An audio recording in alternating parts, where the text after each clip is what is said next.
ഞങ്ങൾക്ക് നൽകിയാട്ടെ. എൻ്റെ നാവോടുകൂടി അംഗീകരിക്കണമേ, അതിനെ ബലപ്പെടുത്തണമേ. അടിയിലും കേൾക്കുന്ന എൻ്റെ പ്രിയ സഹോദരങ്ങളിലും ഇത് പ്രിയ ചെയ്യുവാൻ തക്കോണം അങ്ങനെയാക്കിയാട്ടെ. യേശുവിൻ്റെ നാമത്തിൽ തന്നെ.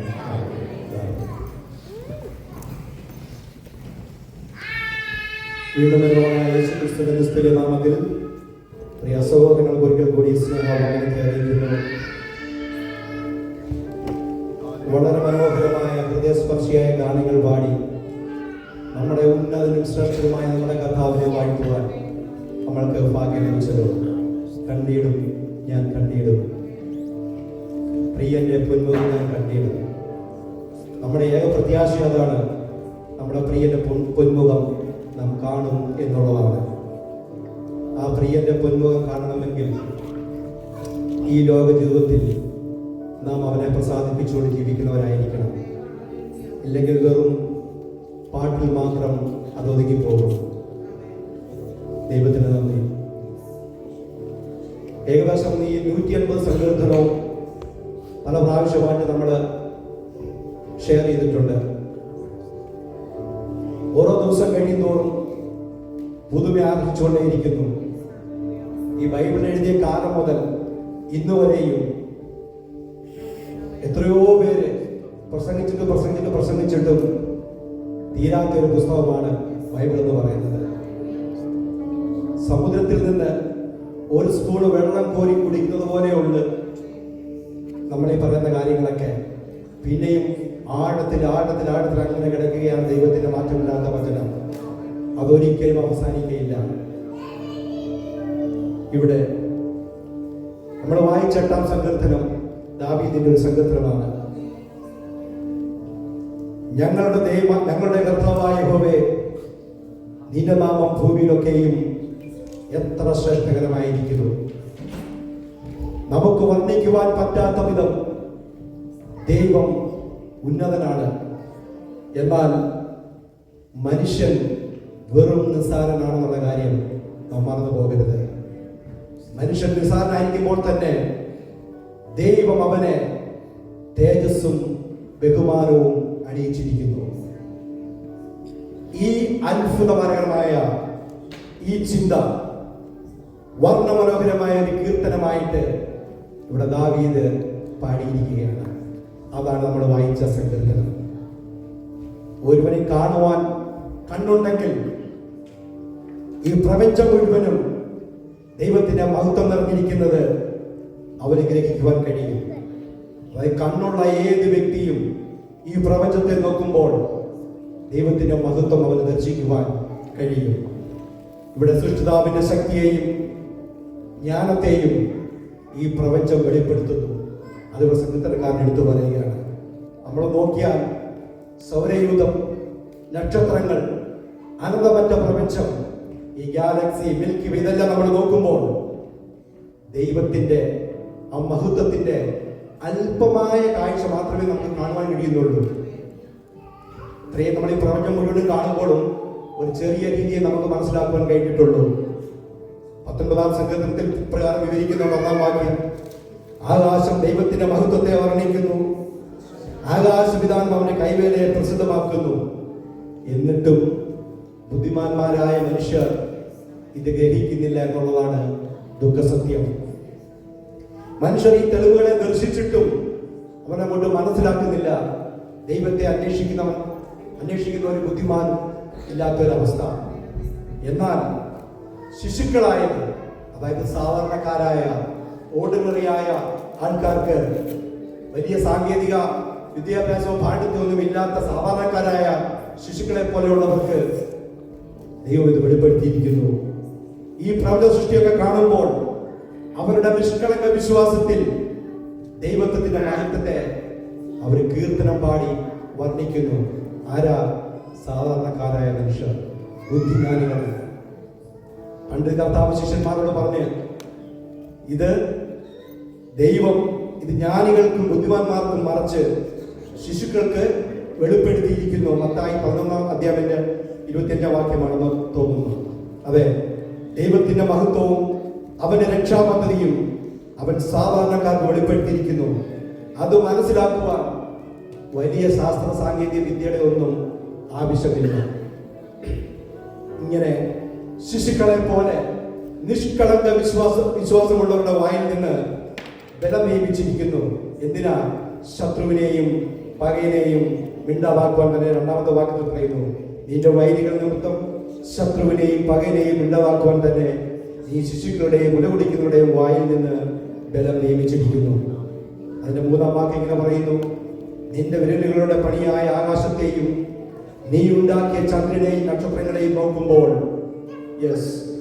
ഈ നക്ഷത്രങ്ങളും ഈ ചന്ദ്രനും ഈ സൗരയൂഥമെല്ലാം നമ്മൾ നോക്കുമ്പോൾ ഇത് ഭ്രമണപഥത്തിൽ എത്ര കൃത്യമായിട്ടാണ് ദൈവം സൂക്ഷിച്ചിരിക്കുന്നത് ഓർക്കുക. അതിന് പിന്നിലൊരു ശക്തിയില്ലേ? ആ ശക്തിയെക്കുറിച്ചുള്ള ചിന്ത ഒരുപക്ഷെ നമ്മുടെ ഈ ശാസ്ത്രത്തിൽ ഒരിക്കലും മനസ്സിലാക്കുകയില്ല. അത് ജ്ഞാനികൾക്കും ബുദ്ധിമാന്മാർക്കും മറഞ്ഞിരിക്കുന്ന ഒരു കാര്യമാണ്. എന്നാൽ അത് മറിച്ച് ശിശുക്കളെ പോലെയുള്ളവർക്ക് ദൈവം അത് വെളിപ്പെടുത്തിയിരിക്കുന്നു. അതുകൊണ്ട് ദൈവത്തിന്റെ മഹത്വത്തെ ഓർത്ത് നാം എപ്പോഴും അവനെ മഹത്വപ്പെടുത്തുന്നവരായിരിക്കണം. നാം സാധാരണ ദൈവത്തെ എപ്പോഴാണ് മഹത്വപ്പെടുത്തുന്നത്? നല്ല വീടും നല്ല കാറും നല്ല ഉന്നത നിലവാരമുള്ള ജോലിയൊക്കെ ലഭിക്കുമ്പോൾ നമ്മൾ ശരിക്കും ദൈവത്തെ മഹത്വപ്പെടുത്തും, അല്ലേ? മഹത്വപ്പെടുത്തണം, നമ്മൾ നന്ദി പറയണം, ദൈവത്തിന് എപ്പോഴും നമ്മൾ സ്തോത്രം അർപ്പിക്കുന്നവരായിരിക്കണം. എന്നാൽ യഥാർത്ഥത്തിൽ നാം ദൈവത്തെ മഹത്വപ്പെടുത്തേണ്ടത് എന്തിനാണെന്നറിയാമോ?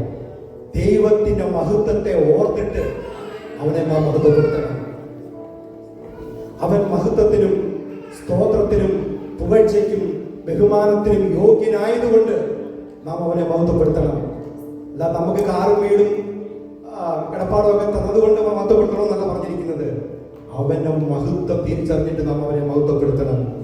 അവന്റെ മഹത്വം സ്വർഗത്തിലും സ്വർഗാതിസ്വർഗത്തിലും അടക്കുവാൻ കഴിയാത്തവൻ, കാറ്റിനെ തന്റെ ദൂതന്മാരും അഗ്നിജാലെ തന്റെ ശുശ്രന്മാരുമാക്കുന്നവൻ. ഹല്ലേലൂയ, സ്തോത്രം. നീ മരിച്ച് ഈ മണ്ണോട് മണ്ണായി തീർന്നാലും അവിടെ നിന്ന് നിന്നെ എഴുന്നേൽപ്പിച്ചുകൊണ്ട് ന്യായം വിധിക്കുവാൻ കഴിവുള്ളവൻ, ഈ ലോകത്തിൽ ചെയ്ത സകല പ്രവൃത്തികൾക്കും ന്യായവിധി കൽപ്പിക്കുവാൻ കഴിവുള്ളവൻ. അവന്റെ ആ മഹത്വത്തെ ഓർത്ത് നാം അവനെ മഹത്വപ്പെടുത്തണം. ഇത്ര വലിയവനായ ദൈവത്തെ നാം വെറും നിസ്സാരമാക്കി കളയരുത്. ദൈവത്തിന്റെ നാമത്തെ നാം വൃഥാവിലെടുക്കരുത്. ഒരു ടേക്ക് ഇറ്റ് ഈസി ആയിട്ട് ദൈവത്തെ കാണരുത്. വലിയവനായ ദൈവം, ആ ദൈവത്തെ നമ്മൾ ഒരിക്കലും വെറും നിസ്സാരമായി കാണരുത്. അവന്റെ നാമത്തിന് തക്കതായ മഹത്വം നാം അവനെ കരയറ്റണം. വെളിപ്പാട് പുസ്തകം 5-ാം അധ്യായം 12-ാമത്തെ വാക്യത്തിൽ പ്രകാരം പറയുന്നു, അവർ അത്യുച്ചത്തിൽ അറുക്കപ്പെട്ട ദൈവകുഞ്ഞാടിന് ശക്തിയും ധനവും ജ്ഞാനവും ബലവും ബഹുമാനവും മഹത്വവും സ്തോത്രവും ലഭിപ്പാൻ യോഗ്യനെന്ന് പറഞ്ഞുകൊണ്ട് അവർ ആർപ്പിടുകയാണ്. അറുക്കപ്പെട്ട ദൈവകുഞ്ഞാട് ശക്തിയും ധനവും ജ്ഞാനവും ബലവും ബഹുമാനവും മഹത്വവും സ്തോത്രവും ലഭിപ്പാൻ അവൻ യോഗ്യൻ. അതുകൊണ്ടാണ് നാം അവനെ മഹത്വപ്പെടുത്തേണ്ടത്. അവൻ സകലത്തിന്റെയും നാഥനായവൻ, സകലത്തിന്റെയും ഉടയവനായവൻ, സകലത്തിന്റെയും അധികാരിയായവൻ. അവന്റെ നാമത്തിന് തക്കതായ മഹത്വം നാം അവനെ അറിയിക്കണം. അതുപോലെ റെവലേഷൻ വെളിപ്പാട് പുസ്തകം 15-ന്റെ 3 മുതൽ 4 വരെയാണെന്ന് വായിക്കാമോ? വെളിപ്പാട് പുസ്തകം 15-ാം അധ്യായം.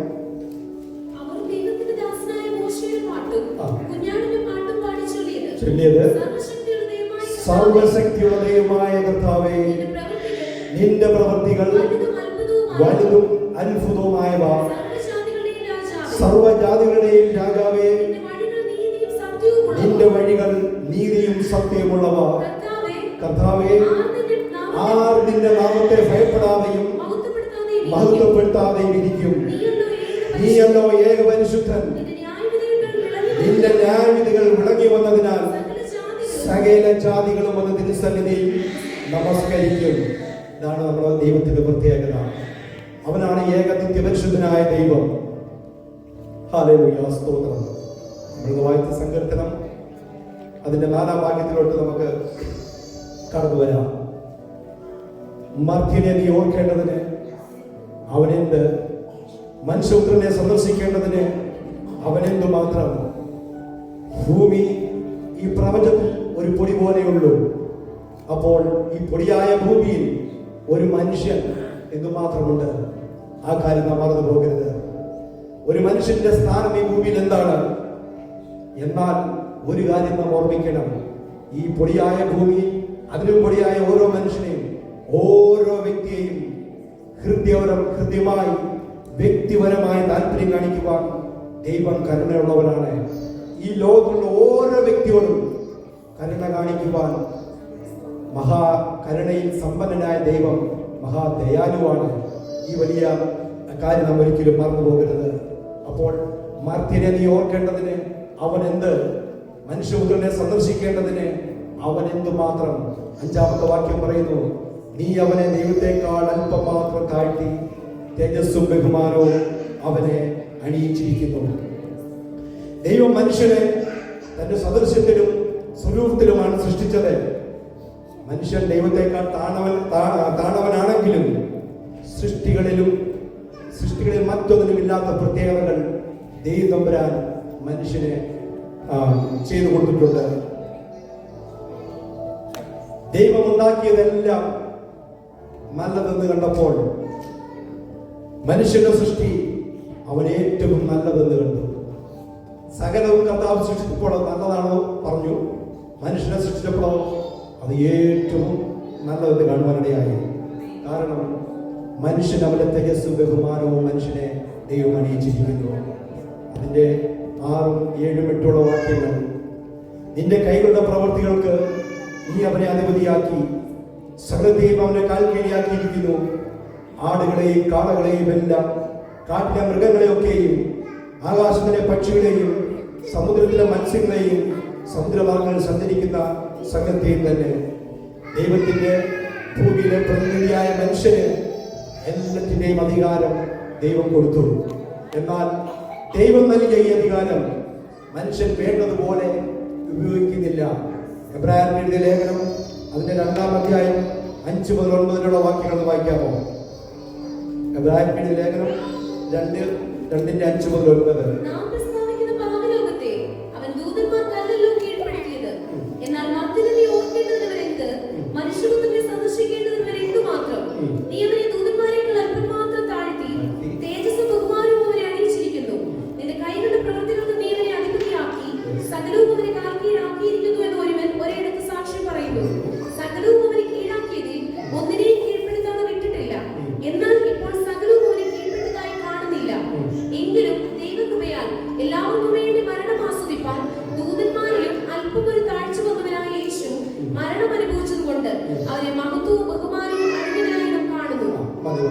അപ്പോൾ ദൈവത്തിന്റെ പ്രതിനിധിയായ മനുഷ്യൻ ഈ ലോകത്തിൽ സകല അധികാരം കൊടുത്ത നമുക്ക് സകല അധികാരം തന്ന ദൈവം ഇന്ന് നമ്മൾ സകല അധികാരം ഉപയോഗിക്കാൻ പറ്റാത്ത ഒരു അവസ്ഥയിലേക്ക് മാറ്റപ്പെട്ടു. കാരണം എന്താ അറിയാമോ? ദൈവം നൽകിയ അധികാരം വേണ്ട പോലെ ഉപയോഗിക്കാൻ കഴിയാതെ വന്നത് ആദാം പാപം ചെയ്തതിലൂടെ ആദാമിന് ലഭിച്ച ആ അധികാരം നഷ്ടപ്പെട്ടു പോയി. ഉദാഹരണം, ജന്തുക്കളൊക്കെ മനുഷ്യനെ ഉപദ്രവിക്കുന്ന ഒരവസ്ഥ, അധികാരപ്പെട്ട മനുഷ്യനെ ഉപദ്രവിക്കുന്ന ജന്തുക്കൾ ആദാമിലൂടെ പാപം ലോകത്തിൽ പ്രവേശിച്ചപ്പോൾ സൃഷ്ടിയുടെ മേലുള്ള മനുഷ്യന്റെ അധികാരം നഷ്ടപ്പെടുവാൻ ഇടയായി. എന്നിട്ടും ദൈവത്തിന്റെ വാഗ്ദത്തം അങ്ങനെ നിലനിൽക്കുകയാണ്. മനുഷ്യൻ അധികാരിയാണെന്ന് ദൈവം കൽപ്പിച്ചതാണ്. ഇന്ന് സകലതും മനുഷ്യന് കീഴ്പ്പെട്ടതായിട്ട് കാണുന്നില്ല. അത് നമ്മൾ എബ്രായലേഖനത്തിൽ മുമ്പേ വായിക്കുവാനിടയായി. മനുഷ്യന്റെ ആധിപത്യം പുനഃസ്ഥാപിക്കുന്ന ഏക മനുഷ്യനായിട്ട് ദൈവപുത്രൻ ഈ ഭൂമിയിലേക്ക് അവതരിക്കുവാൻ ഇടയായി. അതായത് ആദാമിന്റെ പാപമുഖാന്തരം ആ ആധിപത്യം നഷ്ടപ്പെട്ടത് കർത്താവായ യേശുക്രിസ്തുവിൽ കൂടി അത് തിരിച്ച് ലഭിക്കുന്ന ഒരു കാഴ്ച നമ്മൾ കാണുവാൻ ഇടയാകുന്നു. ഇന്ന് സകലവും മനുഷ്യന് കീഴ്പ്പെട്ട് കാണുന്നില്ലെങ്കിലും മനുഷ്യന്റെ ആധിപത്യം പ്രസ്താവിക്കുന്ന ഏക മനുഷ്യനായി യേശുക്രിസ്തു അവതരിപ്പിച്ചു. ഒരു ദിവസം ദൈവപുത്രനായ ക്രിസ്തു രാജാതിരാജാവും കർത്താവുമായി വാഴുവാൻ ഭൂമിയിലേക്ക് മടങ്ങി വരും. അവന്റെ 1000 ആണ്ട് സഹസ്രാബ്ദ വാഴ്ച അന്ന് ആരംഭിക്കും. അന്ന് യെശയ്യാ പ്രവചനം 11-ാം അധ്യായം അതിന്റെ 6 മുതൽ 8 വരെയുള്ള വാക്യങ്ങൾ വായിക്കാമോ? അവന്റെ സഹസ്രാബ്ദ വാഴ്ച നടക്കുന്ന കാര്യങ്ങൾ. യെശയ്യാ 11-ന്റെ 6 മുതൽ 8 വരെയുള്ള കാര്യങ്ങൾ. ചെന്നായി കുഞ്ഞാടിനോട് കൂടെ പാർക്കും, പുള്ളിപ്പുലി കോലാട്ടുകുട്ടിയോട് കൂടെ കിടക്കും, പശുക്കിടാവും ബാലസിംഹവും അടുപ്പിച്ച മൃഗവും ഒരുമിച്ച് പാർക്കും. ഒരു ചെറിയ കുട്ടി അതിനെ നടത്തും, പശു കരടിയോടുകൂടെ മേയും, അവയുടെ കുട്ടികൾ ഒരുമിച്ച് കിടക്കും. സിംഹം കാള എന്ന പോലെ വൈക്കോൽ തിന്നും, മുല കുടിക്കുന്ന ശിശു സർപ്പത്തിന്റെ പോതികൾ കളിക്കും. മുലകുടി മാറിയ പൈതൽ അണലിയുടെ പൊത്തിൽ കൈയിടും. സമുദ്രം വെള്ളം കൊണ്ട് നിറഞ്ഞിരിക്കുന്നത് പോലെ ഭൂമി യഹോവയുടെ പരിജ്ഞാനം കൊണ്ട് പൂർണ്ണമായിരിക്കുന്നു. മതി. ഒന്നാം ആദാം നഷ്ടപ്പെടുത്തിയ ആധിപത്യം ഒടുക്കത്തെ ആദാമായ കർത്താവായ യേശു ക്രിസ്തു പുനഃസ്ഥാപിക്കുന്നതാണ് ഇവിടെ കാണുന്നത്. അന്നാളിൽ വംശങ്ങൾക്ക് കൊടിയായവനെ, ഇശയായി വേരായവനെ ജാതികൾ അന്വേഷിച്ചു വരും. അവന്റെ വിശ്രമ സ്ഥലം മഹത്വമുള്ളതായിരിക്കും. ദേശായി 11-10 പറയുന്നുണ്ട്. അന്ന് വീണ്ടെടുക്കപ്പെട്ടവർ ഏകാഗ്രതയോടെ പാടി ആർക്കും എന്തുവാണെന്നറിയാമോ?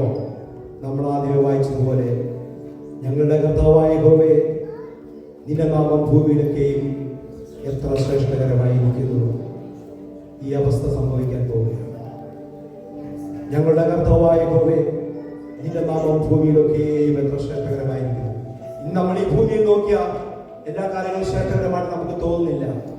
എന്നാൽ നമുക്ക് മനുഷ്യന് നഷ്ടപ്പെട്ട ആധിപത്യം ദൈവപുത്രൻ മടക്കിയെടുക്കുന്ന ഒരു സമയമുണ്ട്.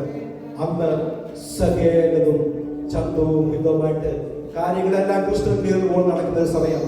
അന്ന് യെശയ്യായി വേരായവനെ തേടി സകല ജാതികളുടെ അടുക്കിലേക്ക് വരും. അപ്പോൾ വീണ്ടെടുക്കപ്പെട്ട ജനം ഒന്നിച്ചു പാടും, ഞങ്ങളുടെ കർത്താവായ യഹോവേ, നിന്റെ നാമം ഈ ഭൂമിയിലൊക്കെയും എത്ര ശ്രേഷ്ഠകരമായിരിക്കുന്നു. ആ ശ്രേഷ്ഠകരമായ നാട്ടിൽ നമുക്കും എത്തിച്ചേരണ്ടേ. അതുകൊണ്ട് ദൈവത്തിന്റെ നാമത്തിന് തക്കതായ മഹത്വം കരയിച്ചുകൊണ്ട് നമ്മുടെ ജീവിതകാലം, നമ്മുടെ ഈ പ്രവാസകാലം നമുക്ക് ഭയത്തോടെ കഴിക്കുവാൻ ദൈവം നമ്മളെ സഹായിക്കട്ടെന്ന് പ്രാർത്ഥിച്ചുകൊണ്ട് ഞാൻ എൻ്റെ വാക്കുകളെ ചുരുക്കുന്നു. ദൈവം നിങ്ങളെ അനുഗ്രഹിക്കട്ടെ.